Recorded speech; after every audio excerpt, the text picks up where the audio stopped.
Well, I spoke earlier of the 42-3 organizations in the Bridge Alliance, and these are three leaders from three of the great organizations, and I'd like to introduce each of them to you. Carolyn Lukensmeyer, someone I've gotten to know very well over the last few years, who does remarkable work for the National Institute for Civil Discourse, and thank you for coming, and I appreciate it very much. And Brad Fitch, who's located here in Washington, doing work, and you'll find out later, with the, for Congressional Management Foundation. And you'll be surprised to know that there's actually some good things happening with Congress. So maybe if we can get some of that word out, it'll become a lot more prevalent in the years ahead. And then another young man who I've become close to in recent years, is Laquan Austion, who runs a great organization called Action for America, and he's really trying, and successfully, might I add, to bring millennials into the political process. So given the shortage of time we have, I'll Cokie should be doing this because she's much better at asking questions than I am, but I'll give it a shot and see how it works. But Carolyn, I noticed today I got an email that Carolyn has a new initiative that I believe was commissioned by the debate commission, but Carolyn, why don't you tell us a little about it, about adding some standards to the debate process in the upcoming debates. That'd be great. Happy to do that. Over the summer, first we actually began to hear from members of the public. Move a little closer. Sorry, thank you. At the Institute, I write a blog every week or so, and we began to get a tremendous number of emails from members of the public that were very similar to the theme that Suzanne was moved to do what she's done with Updraft, which was talking about how frustrated they were, how dispirited they were, ashamed they were about what our politics have been degraded to. But the majority of them were kind of throwing up their hands and saying, but what can you do? What can I do? So we began to play around with the idea of starting a civility campaign to say, not because we thought we could impact the tone or toxicity of this situation we're in this election cycle, but because, as all of you know as human beings, a political science would call it agency. When a human being is frustrated, if they can take an action and move out of themselves, they feel better. A psychologist would talk about it, the difference between falling into depression or in fact staying engaged. So we were on that track. And then I did get an informal call from the staff at the Commission for Presidential Debates, who, as all of us, I'm sure, share this feeling, were very concerned that what would happen in this fall would be the same kind of mudslinging name, I don't need to go into that we all watched earlier on. So we took this seriously. We talked to some academics, we did some focus groups, we did Survey Monkeys, allowing the public to vote and allowing elites in Washington to vote. And we today released 5 standards for debaters, 5 standards for moderators, and 5 standards for the audience. Because you will remember the audiences got out of control in the early part of the cycle as well. I actually brought copies of these for you. You can pick them up on the way out. The bottom line is we are hoping to have communication directly with each of the moderators, but as you can well imagine, I mean, literally in the press today, there were 3 articles about demands on the moderator's time. So we'll see what happens, but we have more than 60 partner organizations were released today, ranging from the AARP to the West Virginia Center for Civic Life. So, and 15 emails I received literally since we released at 10 this morning of other organizations that want to join to support these debate standards. I want to make one more point that I think is really important for you as an audience. To me, one of the tragic situations we're in the country today is the mass narrative of the nation feeds us negativity constantly, whether it's about the economy, politics, whatever it may be. When in fact, there's a whole nother narrative happening around this country that is amazingly hopeful and positive. And there's just a dilemma about how to get that hopeful narrative raised up so that we know what each other is doing. I want to give you 3 examples if I can. David mentioned before, we've been working with state legislators. A Republican from Iowa and a Democrat from Ohio came to us and said, you know what? We're seeing this super PAC money that has so distorted Washington start to pour into our states to create the same dysfunction here that we're watching in Washington, and we don't want it to happen. So we created a program called Building Trust Through Civil Discourse. We've now done it in 12 states, 500 state legislators, and you said it before, 51% of the 114th Congress came straight from state legislators. Next week, I'll go to Maine. How many of you have read some of the national stories about the incivility of the governor of Maine, et cetera? Insanity, I think it is, not incivility. We are actually awarding the state legislature in Maine because of actions they have taken in a bipartisan way to get past what this governor's done. 2 more stories. One of the things we do is convenings in partnership with the Newseum for elected officials, journalists, and civic leaders. We did this in Ohio in October. Out of that, 14 different media outlets, all mediums, more print than anything else. Toughest was broadcast. 14 of these organizations have shared resources, started with a poll from the public, from the citizens of Ohio. What do we want to hear from the candidates? They've written stories. The first one was on jobs in the economy. And when the candidates come to Ohio, whether it's an editorial board or whether it's a news program, the moderators insist that the candidates respond to what the citizens' primary issues were rather than, this is a pretty grand experiment. None of us know for sure how it will work out, but it is very, very impressive. Let me stop there. I'd love to share more very practical, positive things that are happening around the country if there's time. Oh, thank you. Thank you.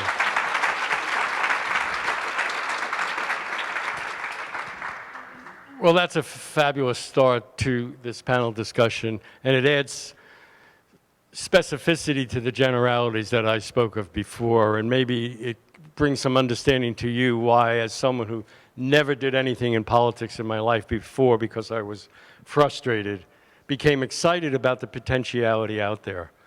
And Carolyn is just, and her organization and her team is just a perfect example of what we can do as a country if we work together.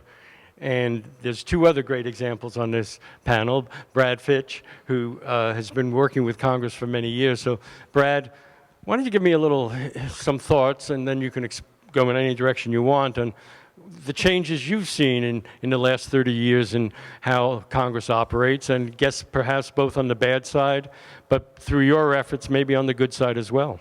Well, I run a group called the Congressional Management Foundation. Like many of you, I was a transplant. I came here on an 8th grade school trip in 1976, wearing a leisure suit with lapels about as big as my smile, and got hooked and came here right after college and worked in Congress. And now I run a group called the Congressional Management Foundation. We're a nonprofit, nonpartisan organization. Our mission is to build trust and effectiveness in Congress.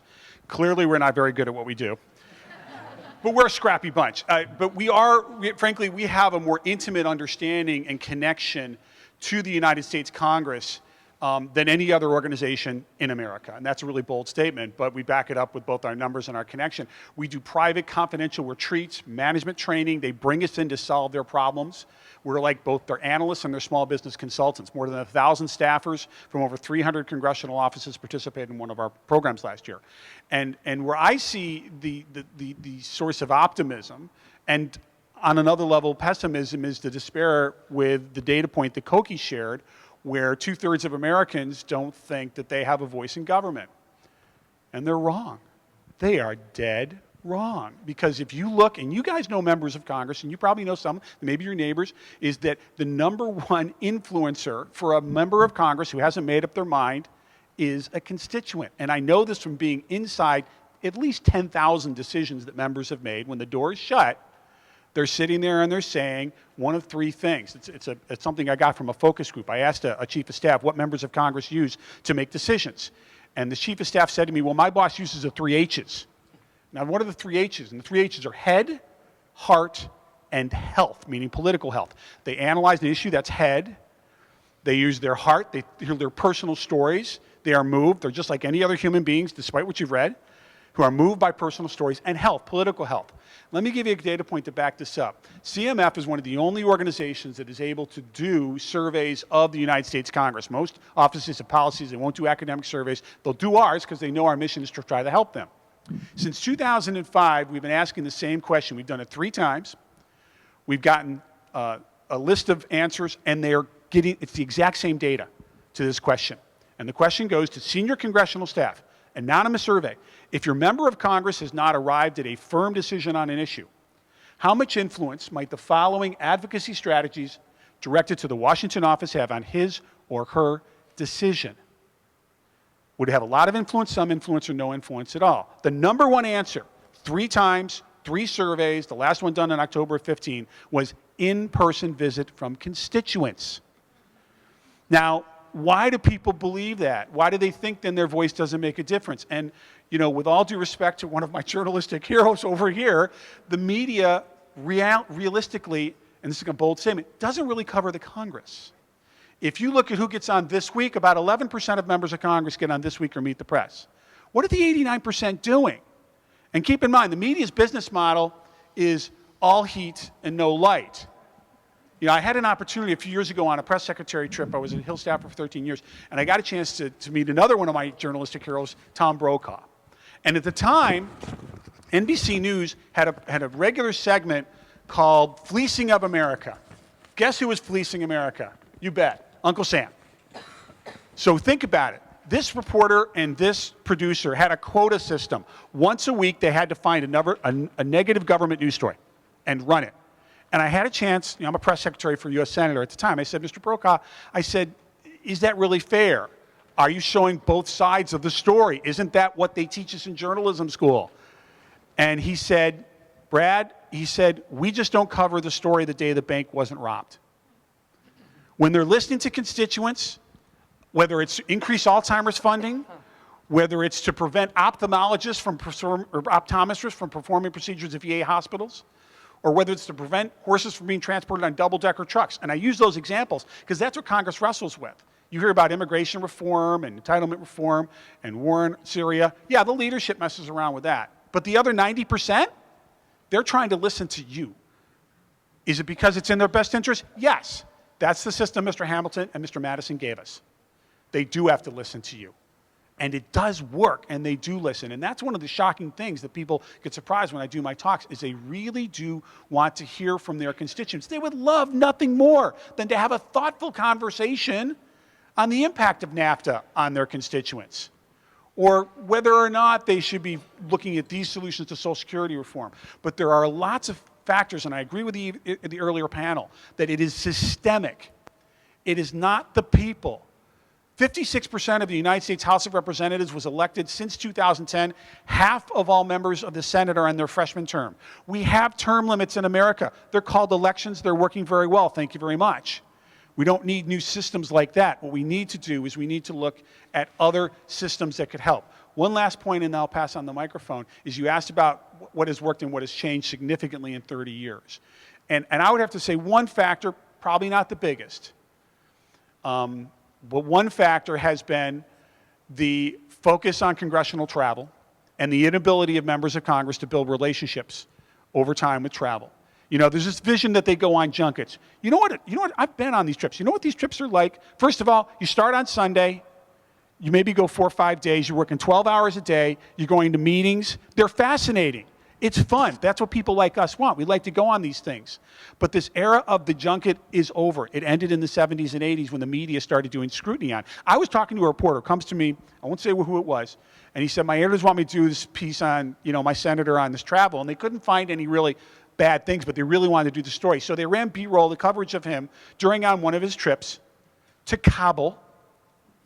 He's wearing a flak jacket, for God's sakes, you know? He's going to get shot. And this is a junket? And so this is part of the problem, is because they travel less, they don't build their relationships. And I think really that is at the core. And if you want to hear a story about how it was in the past and how it worked in the past, I want you to Google something for me. Because this amazing woman to my right did the eulogy at Betty Ford's funeral. And it was about one of the most amazing 13-minute speeches I have ever witnessed, in which she talked about how relationships solve problems in the United States Congress, because she had a very unique upbringing that involved her playing literally on the floor of the Congress, was her playroom at times. And she talked about her father, who was a congressional leader, and Jerry Ford, who was also a congressional leader, Democrat and Republican, and how they built a relationship and how that was the core of problem solving in America for a time. Get back to Mike.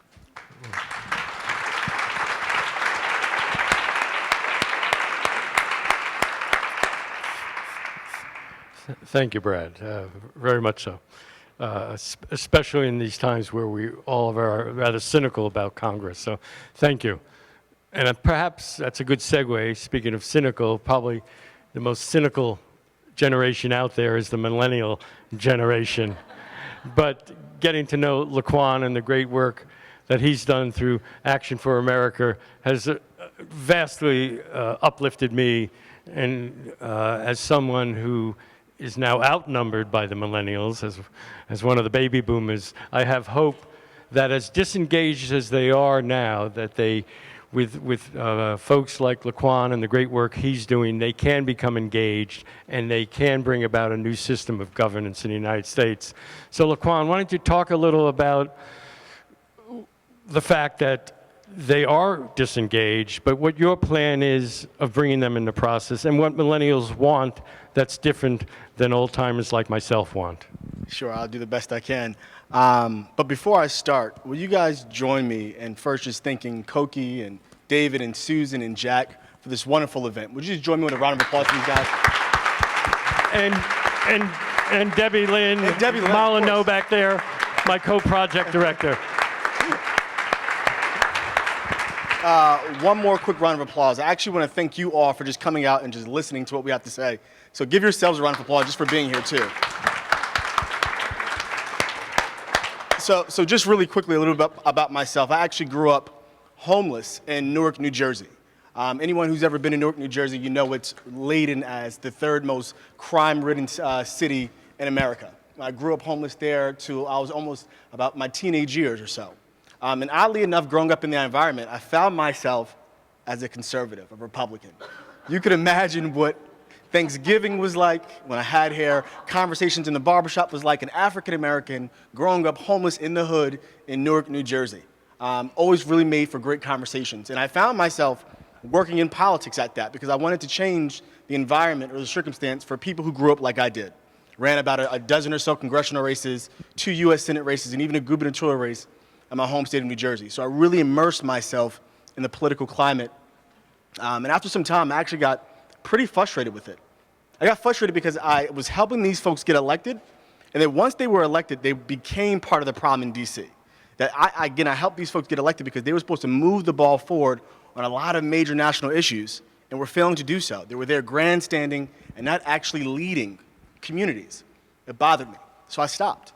I actually went off to do some outreach work for Koch Industries and the Koch Foundation up until about 2 years ago, when I was asked by the state party in New Jersey to run for Congress in my home state. And I thought about it. My wife and I, where's my wife back there, we go through this soul-searching process and figuring out, is this the right move? Do I want to do this? Inevitably, I turned it down, happy I did so. But it really got me thinking about this gap, this void, that why don't more young people, why don't people in general just run for office? Right? I've met so many qualified individuals who are genuine problem solvers, who thought innovatively about how do we address these major issues. But why aren't these people in office? That's what our founding fathers had in mind, to say we want our best and brightest to be debating, collaborating, and solving these major national problems. And why isn't that the case? Because there are these such high barriers to entry. So unless you came from millions of dollars and can donate $1 million to your campaign tomorrow, you have no shot. Or you have to start as dog catcher and work your way up in order to become elected. To me, that's nonsense, right? And I said, there's a better way to do that problem. And thinking about this generation in particular, this is the generation in particular that's revolutionized almost every modern day industry. Think about the way we connect with each other, right? We created Facebook. The way we travel now, we revolutionized that by creating things like Uber. Even the way we do hospitality, by doing things like Airbnb. Almost every modern day industry, we've thought a way to redo it, to revolutionize that industry. Except for one, politics. The only industry that's dominated by antiquated ways of doing business and practices. So we said, our theory says, if we can activate this generation of innovators, to inject them into this very old way of doing business, if we can inject them into that and bring fresh and innovative ideas to politics, what would that mean for the results? What would the outputs be? Our theory of change is this. Oftentimes, this generation is denotated as, the unengaged, the uninspired. They really don't care about politics. And I think that's untrue. I just think that their examples of leadership are ones by which they're not motivated by. If you look at anything that you see in Washington, D.C., our legislators, you look at that and say, why would I ever aspire to be like that? There's a reason why this generation would rather play Pokemon Go than actually engage in politics, right? So our aim, our vision is to actually call upon this generation of innovators and doers and saying, you know what, now's your time. You're becoming of political age. It's your time to engage in politics. Our founding fathers were of this age, this time in life, when they went out and sought to create the most longing, lasting system of government that we have to this day. Their vision for America was so bold and innovative. We want to harpen into this generation that same sense of collaboration and innovation and inject it into our politics. What we're doing this fall is we're bringing together one leader from every congressional district in the country. 435 leaders from every congressional district in the United States.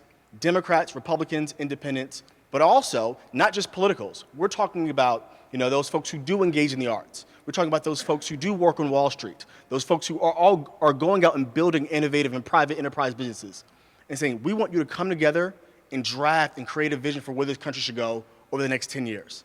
435 leaders doing that. To say that what we see in Washington, D.C. is actually not reflective of how people actually think. When we put our minds to it, we can actually come up with real solutions. And from there, we want to identify 100 of these leaders and actually for them to go out in their community and run for office at the state and local level. But in order to even be a delegate to our convention, our leaders must go into their district and get the support of 200 people on day one. 200 people must go out and say, you know what, I support you to be a delegate to this convention. Imagine the nationwide grassroots impact.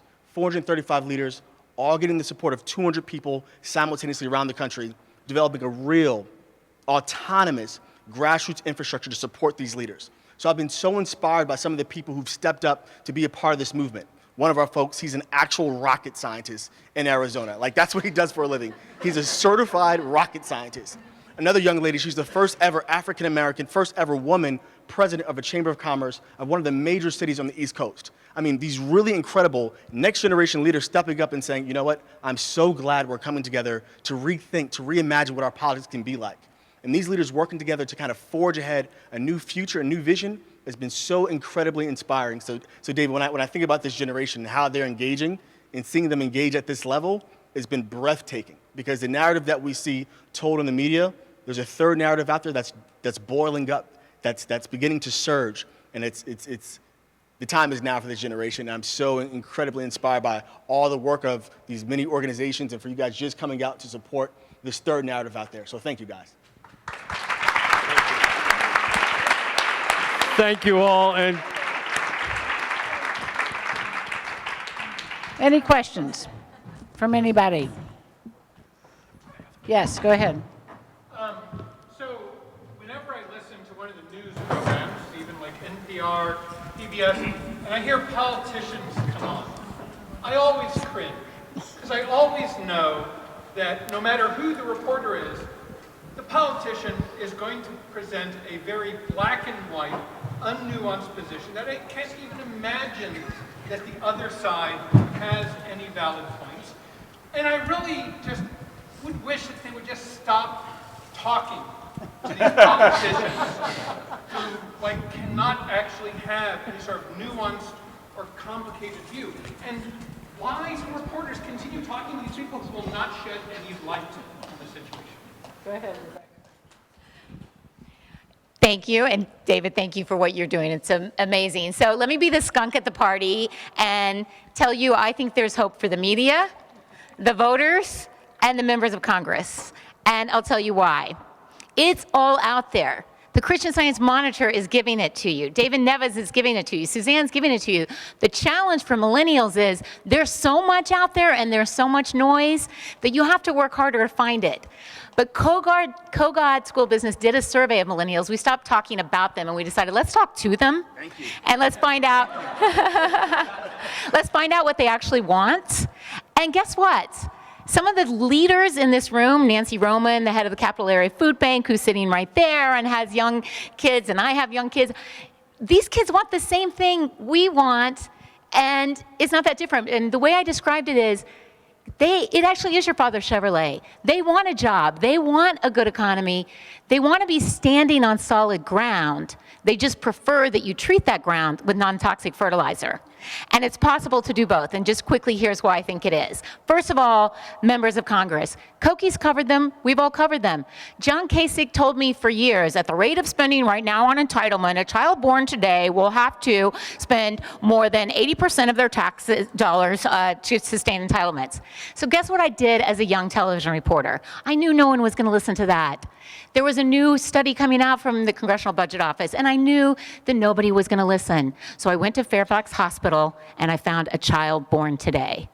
Because I knew at CNN that my bosses were more likely to put that statistic on the air if I had a live birth on the air at the same time. And this woman I picked because she was dilated. It was her second child.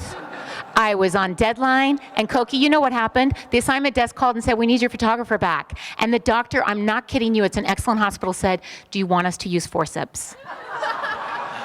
The mom was willing to too. They knew we were on deadline, and I said, no, but push. And we got that child born today, and it was a piece that got a lot of attention for a very boring statistic. And I know millennials care, and I know they're interested, and I know that older politicians like John Kasich, who's not really that old, he's like Hillary Clinton and Donald Trump, they're all strong as horses, and they're working hard every day. And I know millennials care because I have students, some of them are sitting here today, and I have young kids, and they're at home saying, we do care, we just don't do it the way you all do it. Well, we do. And so the final good news is, another thing that's not going to change, you're right, is campaign finance reform. That's been around for decades. Money will always have a way of getting back in the system. What is proven time and time again is your voice can overcome all of that. That's why Bernie Sanders is a phenomenon today, not because he overcame campaign finance reform, but because his $20 donations ended up making a difference, and because this generation have other vehicles to be heard, and you can have a television show in your parents' basement and be heard in ways that we can't. And finally, the media. We just want to be heard too, and we are asking good questions, and our bosses just want to be heard, but it's a business, and they put on what they think you want. So when a Real Housewife pulls a wig, when Kimmy pulls Nene's wig off in the streets of Atlanta, and Teresa Giudice pulls the tablecloth out from under at a family dinner, and people watch, then all the media rushes to try and create the next presidential debate to mimic the Real Housewives. So watch the debate in Ohio. Watch what they're doing. Watch these people who run for office and speak up, because it's that silent majority. The Christian Science Monitor was onto something. The reason we've gotten rid of op-eds is because of the vitriol of the people who weighed in on the commentary section. And it became so angry, and it became the same voices heard again and again, that they finally said, we have other ways to give our space, and we're going to give it to people doing good reporting and finding the information. So I just want to say, I think there's hope in every different sector, Cokie, and I see people like you, and I see people like you, and I see people like you providing that hope, and I see my students responding. So stick with it. Wait for the microphone. Hi, anyone can answer this. I'm a senior here in SPA, and there's been a lot of talk of what Congress on both School of Public Affairs. There's been a lot of talk about what Congress on each side of the aisle is excited to work with each other on. A big theme has been criminal justice reform. What do you guys think what can get done this fall with Congress, and what specific issues can get done, and what they're excited to work with each other on? Can I just shape that a little bit, because it's off point of what we're here to talk about. But I think that a way of addressing that is to say, why could they come together on this and not on other things? I mean, why, first of all, will they come together? But why is criminal, but why did you take it, Francis? Oh, sorry. You keep that cookie, I'm sorry. Okay. The wrong way. Well, I can tell you why they didn't come together on Zika. Honestly, it just wasn't a big enough problem yet.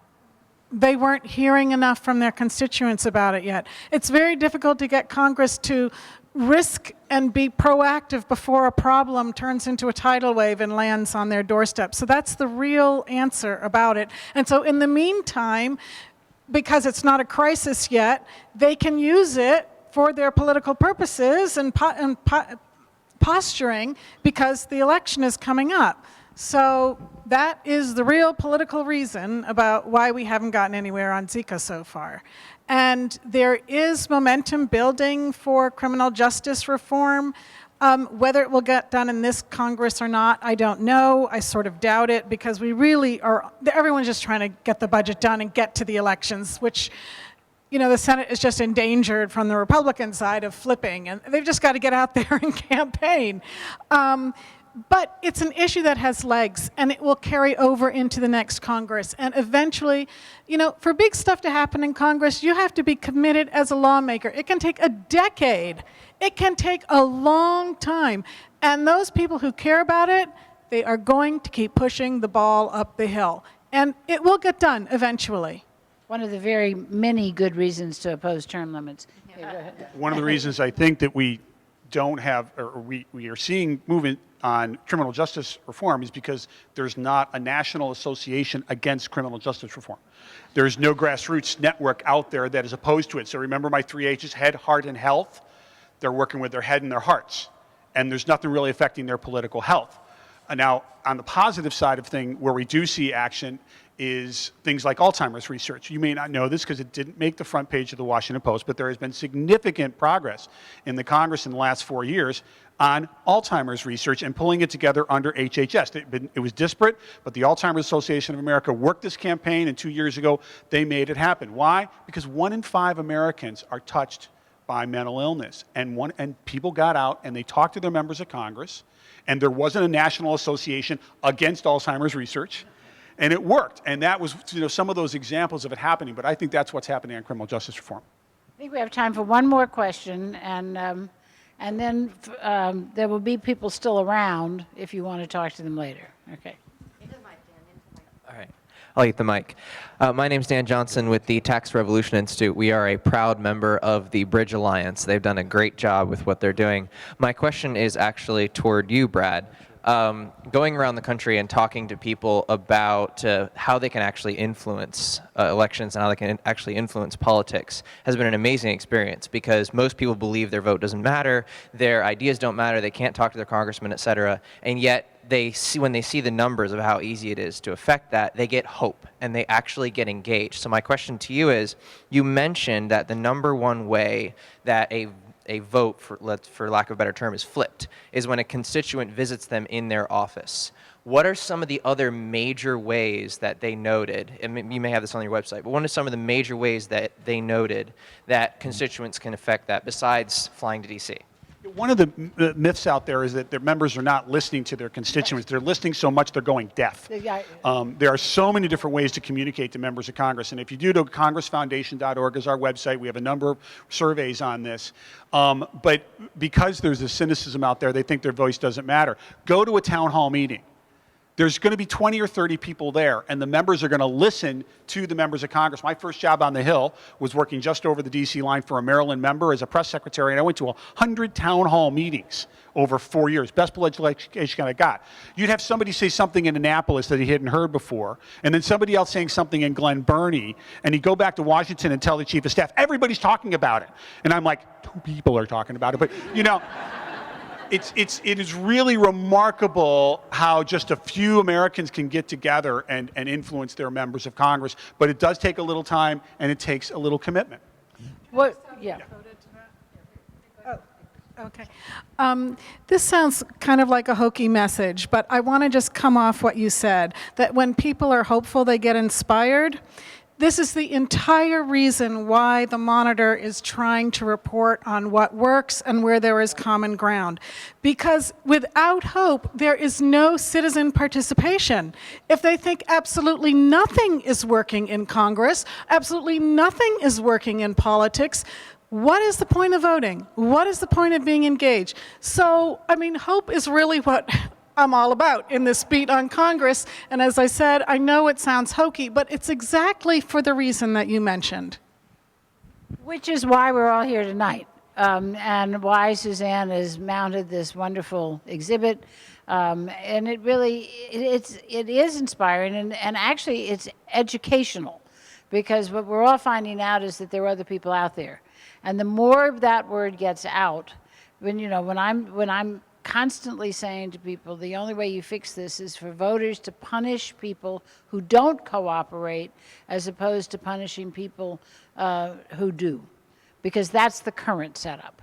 And so to have organizations like this find each other, come together, really does make a difference. Last night I did an event for America at 250, which is a lot of high-level business organizations looking at our 250th anniversary, which will be in 2026.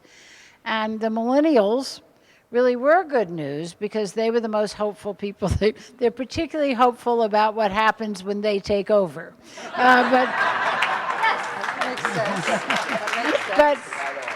But the one big cloud from people from technology, from finance, from manufacturing, from academia was gridlock and inaction in the American government and in the international community. In looking at America at age 250, that was the cloud hovering over everyone's anticipation.